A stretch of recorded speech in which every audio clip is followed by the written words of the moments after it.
வணக்கம். நமது மீடியா செய்திகளுடன் நான் நிரோஷன். முதலில் தலைப்புச் செய்திகள்.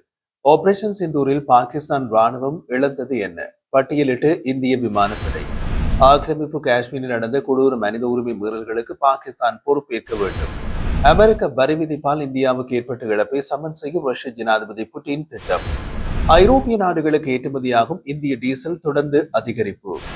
உலக வரைபடத்தில் பாகிஸ்தான் நீக்கப்படும், இந்திய ராணுவம் எச்சரிக்கை. இனி விரிவான செய்திகள்.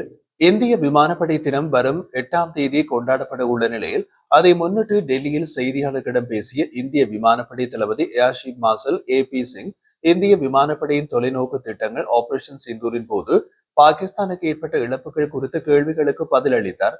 அப்போது அவர் கூறியதாவது: விமானப்படை தனது போர்த்திறன்களை மேம்படுத்த செயல் திட்ட வரைபடத்தை உருவாக்கியுள்ளது. ஆபரேஷன் சிந்தூர் வெற்றி என்பது முப்படைகளின் கூட்டு உணர்வுக்கு கிடைத்த வெற்றி. ஆபரேஷன் சிந்தூரின் போது பாகிஸ்தான் ராணுவம் அதிக இழப்புகளை சந்தித்தது. குறிப்பாக நீண்ட தூர தாக்குதல்களுக்கான 4 முதல் 5 போர் விமானங்கள், விமான எச்சரிக்கை மற்றும் கட்டுப்பாட்டு அமைப்பு, ரேடார்கள், ரன்வேகள், ஹேங்கர்கள் உட்பட இழப்புகளை நாம் பாகிஸ்தானுக்கு ஏற்படுத்தினோம். இதற்கான ஆதாரங்கள் எங்களிடம் உள்ளன. இந்திய பாதுகாப்பு படைகள் தெளிவான நோக்கத்துடன் ஆபரேஷன் சிந்தூரை தொடங்கியுள்ளன. எமது குறிக்கோள் அடையப்பட்ட உடன் மோதலை விரைவாக முடிவுக்கு கொண்டு வந்தது. உலகம் கற்றுக்கொள்ள வேண்டிய பாடம் இது. இந்தியாவின் ராணுவம் மற்றும் சிவிலியன் கட்டமைப்புகளை பாதுகாக்கவும், எந்த ஒரு எதிரியின் அச்சுறுத்தலுக்கு தீர்க்கமான பதிலடி கொடுக்கவும் ஒரு உள்நாட்டு வான் பாதுகாப்பு அமைப்பை உருவாக்கும் திட்டத்தை பிரதமர் மோடி ஆகஸ்ட் 15ஆம் தேதி அறிவித்தார். அதன் அடிப்படையில் சுதர்சன சக்ரா இந்திய வான் பாதுகாப்பு அமைப்பை உருவாக்குவதில் முப்படைகளும் இணைந்து பணியாற்ற தொடங்கியுள்ளன. ஆபரேஷன் சிந்தூரின் போது ரஷ்யாவின் S-400 வான் பாதுகாப்பு அமைப்பு இந்திய கட்டமைப்புகளை பாதுகாத்த நிலையில் உள்நாட்டு தயாரிப்பாக சுதர்சன சக்ரா உருவாக்கப்பட்டு வருகிறது என்றும் அவர் தெரிவித்தார். தற்போதைய நிலையில் கூடுதலாக S-400 வான் பாதுகாப்பு அமைப்புகளை வாங்க இந்தியா திட்டமிட்டுள்ளதா என்ற கேள்விக்கு நேரடியாக பதில் அளிக்காத பி சிங், அந்த தளம் மிகவும் நல்ல தளம் என்று பதில் அளித்தார்.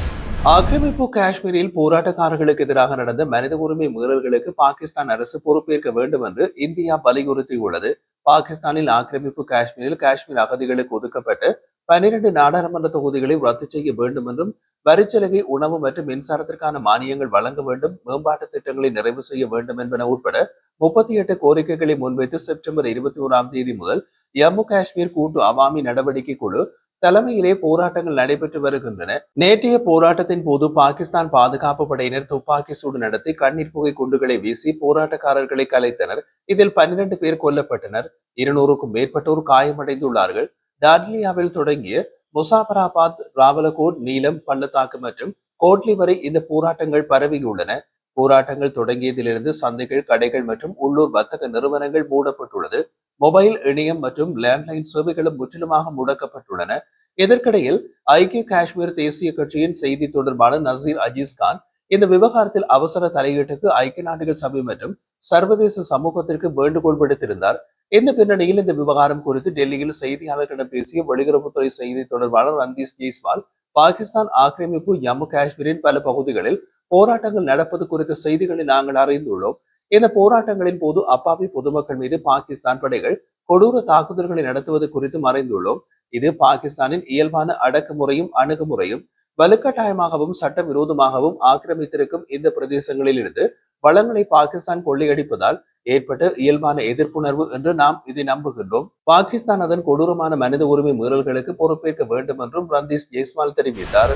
உக்ரைன் ரஷ்யா இடையிலான போர் சுமார் 3 ஆண்டுகளுக்கு மேலாக நீடித்து வரும் நிலையில் ரஷ்யாவிடமிருந்து அதிக அளவில் கச்சா எண்ணெய் இறக்குமதி செய்யும் இந்தியா மீது அமெரிக்க அரசு கடுமையான வரி விதிப்புகளை செய்கின்றது. இந்தியாவிலிருந்து இறக்குமதி செய்யப்படும் பொருட்களுக்கு 50% வரி விதித்து அமெரிக்க ஜனாதிபதி டொனால்ட் ட்ரம்ப் உத்தரவிட்டுள்ளார். இந்த நிலையில் இந்தியாவுடனான வர்த்தகத்தை மேலும் அதிகரிக்க ரஷ்யா திட்டமிட்டுள்ளதாக ரஷ்ய ஜனாதிபதி புட்டின் தெரிவித்துள்ளார். ரஷ்யாவின் சோச்சி பகுதியில் நடைபெற்ற சர்வதேச வால்டாய் கருத்தரங்கில் அவர் இது குறித்து பேசிய போது, அமெரிக்காவின் வரிகளால் இந்தியா எதிர்கொள்ளும் இழப்புகளை ரஷ்யா இறக்குமதி மூலம் சமன் செய்யும். அத்துடன் ஒரு இறையாண்மை கொண்ட நாடாக இந்தியா கௌரவத்தை பெறும். அத்தோடு வர்த்தக ஏற்றத்தாழ்வுகளை நீக்க இந்தியாவிடமிருந்து அதிக விவசாய பொருட்கள் மற்றும் மருந்துகளை வாங்க திட்டமிட்டுள்ளோம். இதற்கான வழிமுறைகள் குறித்து சிந்திக்குமாறு நான் ரஷ்ய அரசு துறைகளுக்கு கூறியுள்ளேன். ரஷ்யாவுக்கு இந்தியாவுடன் எந்த பிரச்சனையோ அல்லது பதட்டங்களோ ஒருபோதும் இருந்ததில்லை. இரு நாடுகளும் எப்போதும் தங்கள் உணர்திறன்களை கருத்தில் கொண்டு நடவடிக்கைகளை எடுத்து வருகின்றோம் என்று கூறினார். சோவியத் யூனியன் காலத்திலிருந்து இந்தியா அதன் சுதந்திரத்திற்காக போராடிய காலத்திலிருந்து ரஷ்யா இந்தியா உறவில் எப்போதுமே ஒரு சிறப்பு தன்மை இருந்து வந்திருக்கின்றது. இந்தியா அதை மறக்கவில்லை என்பதை நாங்கள் பாராட்டுகின்றோம். எனது நண்பர் மோடியுடனான பேச்சுவார்த்தைகள் மிகுந்த நம்பிக்கை அளிக்கின்றன. மோடி சமநிலையான தேசிய சிந்தனையுடைய நல்ல தலைவர். பல்வேறு முக்கியமான பிரச்சனைகளில் இந்தியா ரஷ்யா இடையே பேச்சுவார்த்தைகளை நடத்தி எங்கள் நிலைப்பாடுகளை கவனமாக கணக்கில் எடுத்துக் கொள்கின்றோம். நமது வெளியுறவு அமைச்சுகள் மிகவும் நெருக்கமாக இணைந்து செயற்படுகின்றன. அதே சமயம் ரஷ்யா இந்தியா இடையே பொருளாதார ஒத்துழைப்பில் உள்ள குறிப்பிடத்தக்க சில பிரச்சனைகளை தீர்க்க வேண்டிய அவசியமும் உள்ளது. உதாரணமாக ரஷ்யாவுக்கும் இந்தியாவுக்கும் இடையிலான வர்த்தகம் 63 பில்லியன் அமெரிக்க டாலராக உள்ளது. அதுவே ரஷ்யா பெலரூஸ் இடையே 50 பில்லியன் அமெரிக்க டாலராக உள்ளது. இருப்பினும் இந்தியாவின் மக்கள் தொகை 150 கோடியாக உள்ள நிலையில் பெலரூஸ் நாட்டின் மக்கள் தொகை 1 கோடி தான். இதன் மூலம் நமது பொருளாதார சமநிலைக்கான வாய்ப்புகள் ஒத்துப்போகவில்லை என்பது தெளிவாகின்றது. இதனை தீர்க்க கூடுதல் வழிகள் குறித்து நாம் ஆராய வேண்டும் என்று புட்டின் தெரிவித்தார். இந்தியாவிலிருந்து ஐரோப்பிய நாடுகளுக்கு ஏற்றுமதி செய்யப்படும் டீசல் அளவு செப்டம்பர் மாதத்தில் புதிய உச்சத்தை அடைந்துள்ளது. கடந்த ஆகஸ்ட் மாதம் 7 மில்லியன் பேரல்கள் ஏற்றுமதி செய்யப்பட்ட நிலையில் செப்டம்பரில் 10.4 மில்லியனாக அதிகரித்துள்ளது. ரிலையன்ஸ் இண்டஸ்ட்ரீஸ் மற்றும் நயாரா எனர்ஜி ஆகியவை பிரதான டீசல் ஏற்றுமதி நிறுவனங்களாக உள்ளன. இந்தியாவில் இருந்து டீசலை வாங்க ஐரோப்பிய நாடுகளிடம் ஆர்வம் அதிகரித்துள்ளது. எனவே ஏற்றுமதி இந்த ஆண்டின் எஞ்சியுள்ள மாதங்களிலும் மேலும் அதிகரிக்க வாய்ப்பு உள்ளது. இதேபோல ஐரோப்பிய தடையற்ற வர்த்தக சங்கத்தின் உறுப்பு நாடுகளான ஐஸ்லாந்து, லிechtenstein, நோர்வே மற்றும் சுவிட்சர்லாந்து நாடுகளுடனும் தடையற்ற வர்த்தக ஒப்பந்தத்தை கடந்த ஆண்டு இந்தியா செய்து கொண்டது. இதன் மூலம் அடுத்த 15 ஆண்டுகளில் 100 பில்லியன் அமெரிக்க டாலர் அளவுக்கான முதலீடு உறுதிப்படுத்தப்பட்டுள்ளது. அதே நேரம் இதில் மேலும் 150 பில்லியன் டாலரை கூடுதலாக, அதாவது மொத்தம் 250 பில்லியன் டாலர் அளவுக்கு அந்நிய நேரடி முதலீட்டை எதிர்பார்ப்பதாக மத்திய வர்த்தக அமைச்சர் பியூஷ் கோயல் கூறியுள்ளார். இது இந்திய பெறுமதியில் சுமார் 22 லட்சம் கோடி ரூபாய். இந்த 4 நாடுகளை சேர்ந்த நிறுவனங்கள் இந்தியாவில் முதலீடு செய்வதற்கான மிகப்பெரிய வாய்ப்பு இருப்பதாகவும் அவர் நம்பிக்கை தெரிவித்தார். உலக வரைபடத்தில் தனது இடத்தை தக்க வைத்துக் கொள்ள விரும்பினால் அண்டை நாடு தீவிரவாதத்தை ஆதரிப்பதை நிறுத்த வேண்டும் என்று பாகிஸ்தானை இந்திய ராணுவ தளபதி உபேந்திர திரிவேதி எச்சரித்துள்ளார். ராஜஸ்தானில் ஸ்ரீகங்கா நகர் மாவட்டத்தில் உள்ள அனுப்கரில் ராணுவ துருப்புகள் மத்தியில் உரையாற்றிய உபேந்திர திரிவேதி, இந்தியா ஒரு நாடாக தற்போது முழுமையாக தயாராக உள்ளது. ஆபரேஷன் சிந்தூர் 1.0 போது காட்டிய நிதானத்தை இந்தியா இனி காட்டாது. அடுத்த முறை நாம் ஒரு படி முன்னேறி உலக வரைபடத்தில் நீடிக்க விரும்புகிறதா இல்லையா என்பது குறித்து பாகிஸ்தான் சிந்திக்க வேண்டிய நெருக்கடியை ஏற்படுத்தும் விதத்தில் செயற்படுவோம். உலக வரைபடத்தில் தனது இடத்தை தக்க வைத்துக் கொள்ள விரும்பினால் பாகிஸ்தான் தீவிரவாதத்தை ஆதரிப்பதை நிறுத்த வேண்டும். இப்போதே முழுமையாக தயாராக இருங்கள். கடவுள் விரும்பினால் வாய்ப்புகள் விரைவில் வரும். தொடர்ச்சியான அச்சுறுத்தல்கள் நிலவும் போது விழிப்புணர்வு தான் மிகவும் முக்கியமானதாகிறது.